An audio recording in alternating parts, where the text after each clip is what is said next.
Hello, my name is Melissa Lark, and my In the News topic is DACA, the Dreamers, and how they are impacting education. So first, let's look at what DACA is. So DACA, which stands for the Deferred Action for Childhood Arrivals, was an immigration policy established in June of 2012 by President Obama.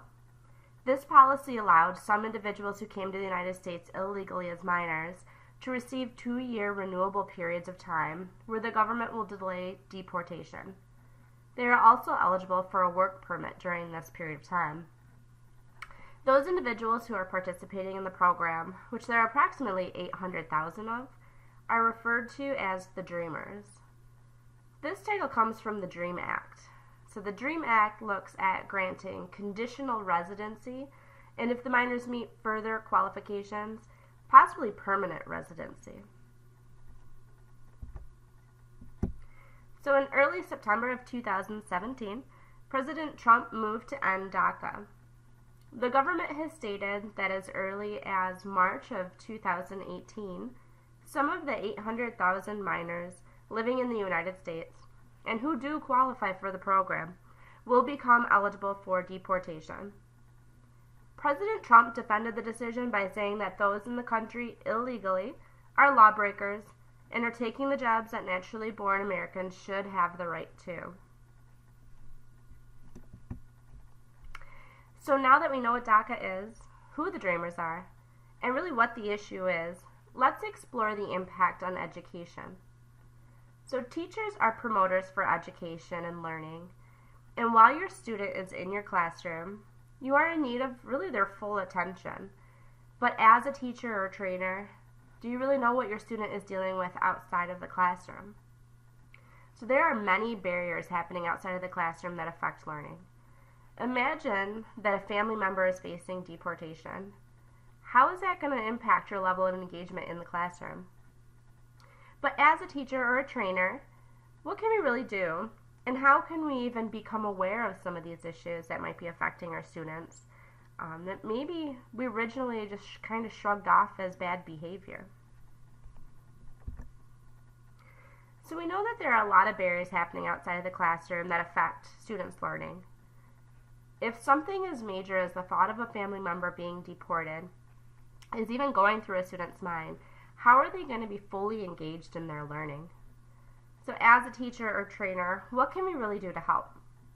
So the main tip I have is to make sure we are including what is happening in the world around us in our classroom. So include the happenings and have discussions around it. It is usually easier than you may think to tie these topics into our training material and really create robust discussions around them. So obviously we never want to force anyone to talk about anything they're not comfortable sharing. But I have noticed in practice that more often than not, once the discussions start, there's typically more than one person who has been or is being affected, either directly or indirectly. And it really promotes that discussion and it promotes others participating. And this really does help to create a bond between the students and also helps them to realize that they're not alone.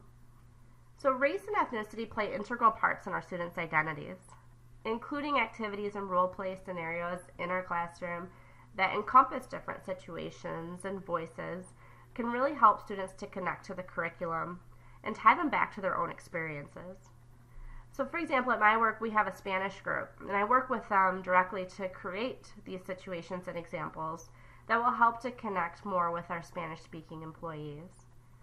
As a teacher or trainer, we need to make sure we're not missing opportunities for teachable moments. Giving your students an outlet and a safe environment to share their feelings and experiences will definitely aid in engaging and motivating our students. So there are a lot of issues that are happening around the world right now that really could be affecting our students and taking their attention away from their learning.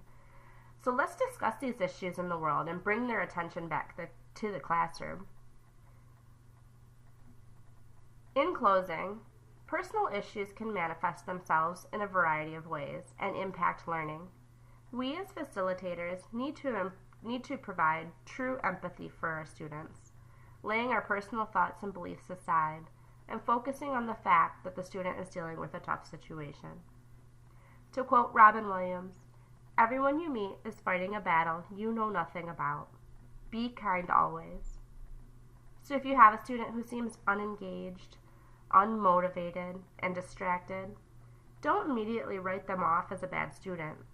Try to explore the issues in the world and promote classroom discussions, and see if you can help those so-called bad students to blossom and help them to break down the barriers to their learning. Thank you so much for listening.